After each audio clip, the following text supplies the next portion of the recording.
Hello दोस्तों, स्वागत है आपका चेतन गुरु चैनल पर। और चेतन गुरु चैनल पर आज का जो वीडियो है वो है SNTTC1 है। व्हाट इज़ SNTTC1 है और नॉन डिस्ट्रक्टिव टेस्टिंग में इसका क्या रोल है, इसके क्लाउज एंड सब क्लाउज के बारे में हम आज इस वीडियो में जानेंगे। बहुत से आपने एनडी टेक्नीशियंस होंगे, इंजीनियर्स होंगे जिन्होंने ये नाम सुना होगा SNTTC1 है। तो ये होता क्या है, इसके बारे में हम आज इस वीडियो में जानेंगे। तो इस वीडियो को शुरू से अंत तक पूरा देखें और सुने, तो आपको इसके बारे में पूरी जानकारी आज पता चलेगी इस वीडियो में।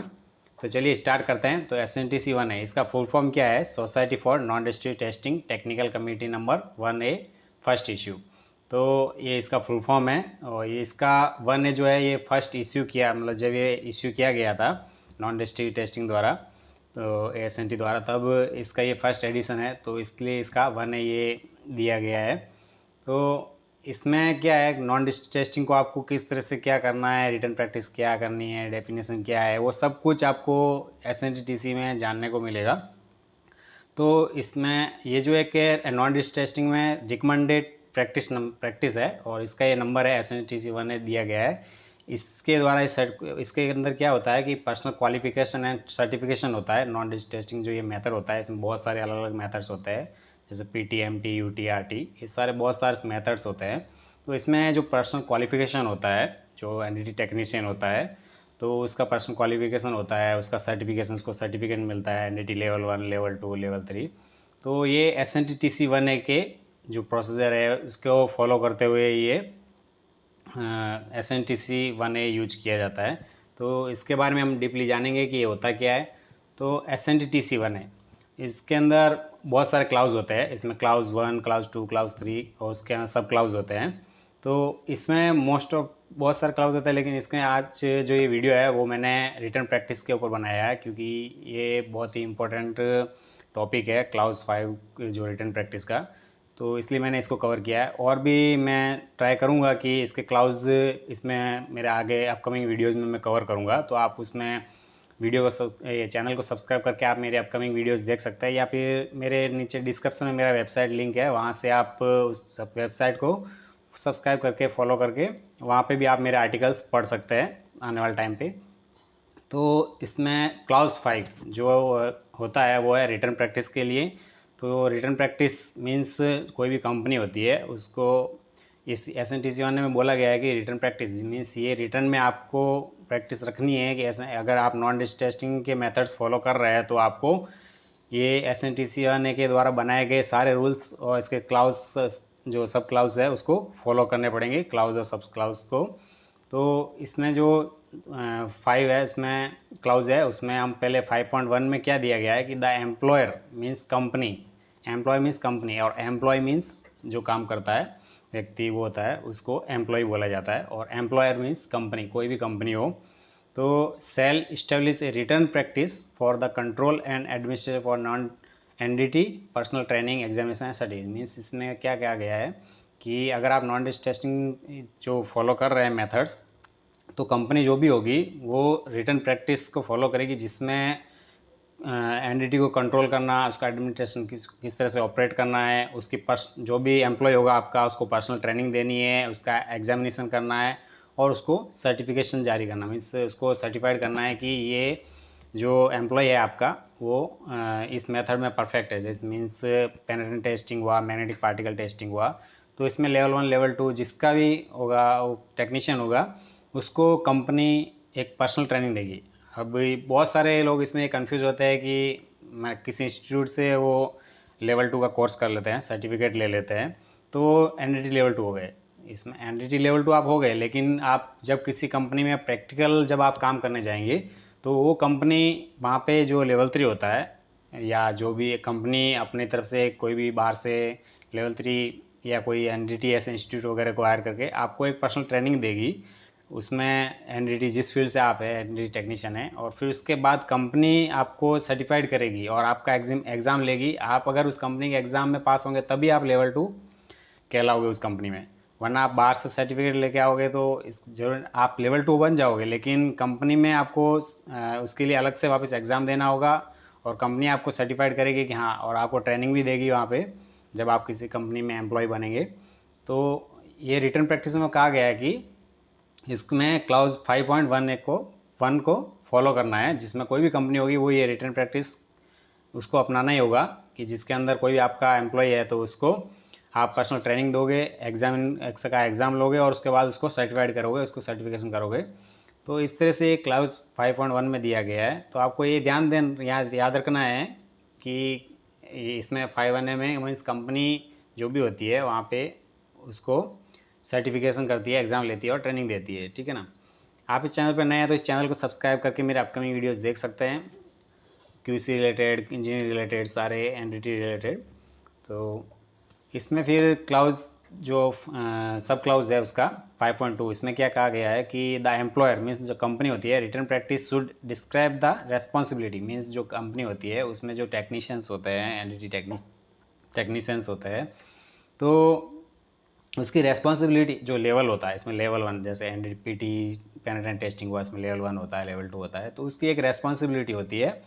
तो रेस्पॉन्सिबिलिटी में उसको अपने जो एएसएमई के कोड, स्टैंडर्ड और स्पेसिफिकेशन, प्रोसेसर्स वगैरह होते हैं उसको फॉलो करते हुए तो हर लेवल का सर्टिफिकेशन करना है। Determine the accessibility of material और कंपोनेंट मीन्स जो मटेरियल कंपनी बनाती है उसके अकॉर्डिंग्स, कंपोनेंट के अकॉर्डिंग्स और एप्लीकेबल कोड को फॉलो करते हुए वो सारी उसकी रेस्पॉन्सिबिलिटी डिसाइड करनी रहेगी कंपनी को कि जो एनडीटी टेक्नीशियन है लेवल 1 लेवल 2 है उसको क्या क्या रेस्पॉन्सिबिलिटी रहेगी उस कंपनी में। तो ये भी एक रिटर्न प्रैक्टिस कंपनी को रखना होता है कि किसका क्या रोल है। आपने देखा होगा किसी कंपनी में आप जब प्रैक्टिकल जॉब कर रहे होते हैं तो एंड लेवल 1 लेवल 2 सबका अपना अपना काम होता है, तो वो रेस्पॉन्सिबिलिटी कंपनी डिसाइड करती है। वो कैसे डिसाइड करती है, वो इस क्लाउज के हिसाब से डिसाइड करती है, क्लाउज 5.2 के हिसाब से, जो कि SNTC वाले के क्लाउज 5 में रिटर्न प्रैक्टिस के अंदर दिया गया है। तो इसी के अनुसार ये सब रेस्पॉन्सिबिलिटी डिसाइड होती है। आप सोचते होंगे ये एनडीटी बहुत ही ईजी है, लेकिन इसके पीछे बहुत सारे ऐसे प्रोसीजर्स को फॉलो किया जाता है जो SNTC बनने के द्वारा, जो ASME द्वारा सब कुछ बनाया होता है SNT द्वारा। तो इसमें फिर बाद में आता है क्लाउज सब क्लाउज 5.3। इसमें क्या क्या कहा गया है कि द एम्प्लॉयर मीन्स जो कंपनी जो है वो रिटर्न प्रैक्टिस में describe the training experience examination requirements for each level and certification by method techniques as applicable.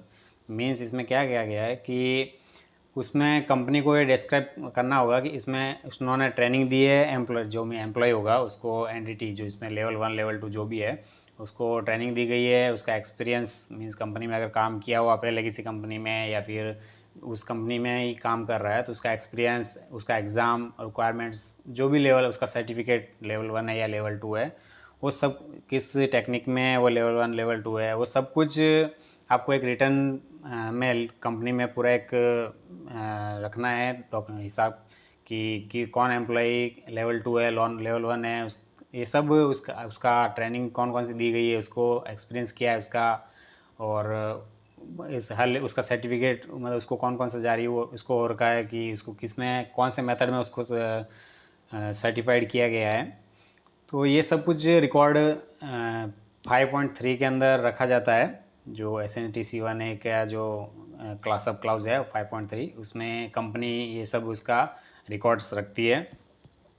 फिर आता है सब क्लाउज 5.4, उसमें क्या कहा गया है कि द एम्प्लॉयर मीन्स जो कंपनी होती है वो written practice should identify the test techniques within each test method applicable to its scope or of operations। Means जो एम्प्लॉयर मीन्स कंपनी होती है वो अपने एम्प्लॉय की प्रैक्टिस में आइडेंटिफाई करती है टेस्ट टेक्निक्स मीन जो टेक्निक कंपनी में यूज होती है, जैसे पेनिट्रेंट टेस्टिंग, कई भी PTMT और UT तीनों ही मेथड यूज होते हैं, कभी पेनिट्रेंट टेस्टिंग ओनली यूज़ किया जाता है, या जहाँ पे जो भी टेक्निक यूज की जा रही है एनडीटी की, नॉन डिस्ट्रक्टिव टेस्टिंग की, तो वो वहाँ पे एप्लीकेबल है नहीं है, उसका स्कोप्स क्या है, ऑपरेशंस क्या है, वो सारा कुछ जो भी जानकारी होगी वो सब रिटर्न प्रैक्टिस में रिटर्न में आपको कंपनी को रखना होता है। इस SNTC बनने के सब क्लाउज के हिसाब से कंपनी को ये सब रखना होता है। फिर उसके बाद में आता है सब क्लाउज 5.5। इसमें क्या होता है कि द एम्प्लॉयर मीन्स कंपनी जो होती है रिटर्न प्रैक्टिस में जो भी डॉक्यूमेंट्स जो reviewed and approved by employer NDT level 3 means जो भी कंपनी होती है उसका अपना एक लेवल 3 होता है। तो वो लेवल 3 होता है वो रिटर्न प्रैक्टिस के अंदर ये रिव्यू करता है और अप्रूव करता है एम्प्लॉय, जो वो लेवल 3 द्वारा अप्रूव किया जाना चाहिए मीन्स एनडी टेक्नीशियन है तो वो है या नहीं है, उसमें लेवल 1 सर्टिफिकेशन वगैरह जो भी होता है, उसके कौन किस मेथड में ट्रेनिंग दी गई है नहीं दी गई है, उसका एग्जामिनेशन वगैरह सब ये कंपनी का जो एनडीटी लेवल 3 होता है। आप किसी कंपनी में काम कर रहे होंगे तो उसमें आपने देखा होगा हर कंपनी में अपना एक एनडीटी लेवल 3 होता है। तो वो उसकी एक रेस्पॉन्सिबिलिटी बनती है कि वो इस क्लाउज सब क्लाउज के को फॉलो करते हुए वो सारे उसके डॉक्यूमेंट रिव्यू करें कि वो एम्प्लॉयर जो भी है वो उसका एम्प्लॉय जो भी है तो उसका सर्टिफिकेशन बराबर है या नहीं है, जो भी डॉक्यूमेंट्स है वो सब SNTT C1 के तहत फॉलो किए गए या नहीं किए, वो सब रिव्यू एनडीटी लेवल 3 द्वारा किए जाते हैं, मीन्स कंपनी के एनडीटी लेवल 3 द्वारा। ये सब क्लाउज के द्वारा 5.5 में फॉलो बताया गया है कि इसको फॉलो करना है आपको। फिर इसका सब क्लाउज आता है 5.6।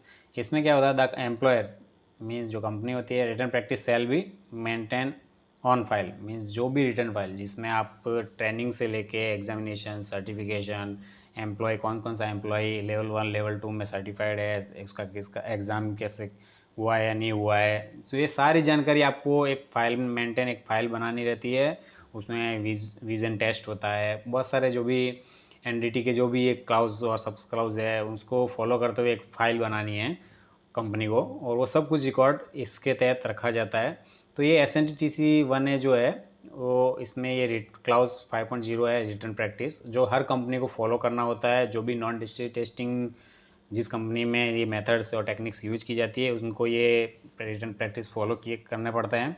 तो ये SNTT-C1 का एक शॉर्ट वीडियो है जो क्लाउज 5.0 के ऊपर बनाया गया है, और भी मैं क्लाउज आगे वीडियो में लेके आऊँगा।